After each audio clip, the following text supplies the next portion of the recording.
అనగనగా ఒక అడవిలో ఒక అందమైన ఏనుగుంటుంది. కానీ దానికేమో మతిమరుపు పాపం. అది అరటిపళ్ళు ఎక్కడ పెట్టిందో మర్చిపోతూ ఉంటుంది. ఎవరిదైనా పుట్టినరోజైనా కూడా గుర్తుండదనమాట పాపం దానికి.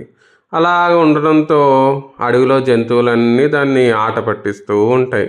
ఒకసారి ఒక గుడ్లగూబ ఆ ఏనుగుని పిలిచి, చూడు, నీకు మతిమరుపు ఉంటే దాన్ని చక్కగా నయం చేసుకోవచ్చు.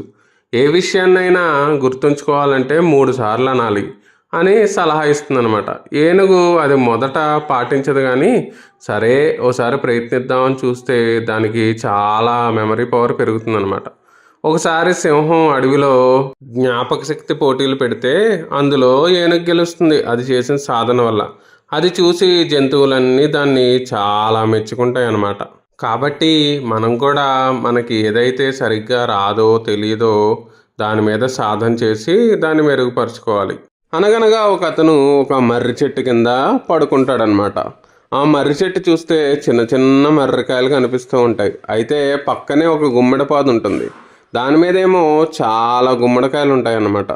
అది చూసిన అతను, ఈ దేవుడికి అస్సలు బుర్ర లేదు, ఇంత పెద్ద చెట్టుకేమో చిన్న చిన్న కాయలు ఇచ్చాడు, పాపం ఆ పాకలేకి ఇబ్బంది పడుతున్న గుమ్మడి పాదుకేమో పెద్ద పెద్ద కాయలు ఇచ్చాడు అని అనుకుంటూ మెల్లిగా నిద్రలోకి జారుకుంటాడనమాట.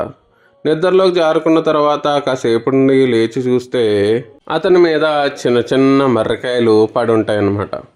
అప్పుడు అతనికి ఒక ఊహ వస్తుంది. అమ్మో, ఈ చిన్న కాయలు పడ్డాయి కాబట్టి సరిపోయింది, అదే ఈ చెట్టుకి గుమ్మడికాయలు ఉండేవి నా నెత్తిమే పడి ఉంటే అయిపోదును అనుకుంటాడనమాట. అప్పుడు అనుకుంటాడు, అమ్మో, దేవుడి సృష్టి ఇంత గొప్పదా, పెద్ద చెట్టుకి చిన్నకాయలు ఎందుకు ఇచ్చాడో నాకు ఇప్పుడు అర్థమైంది అనుకుంటాడు.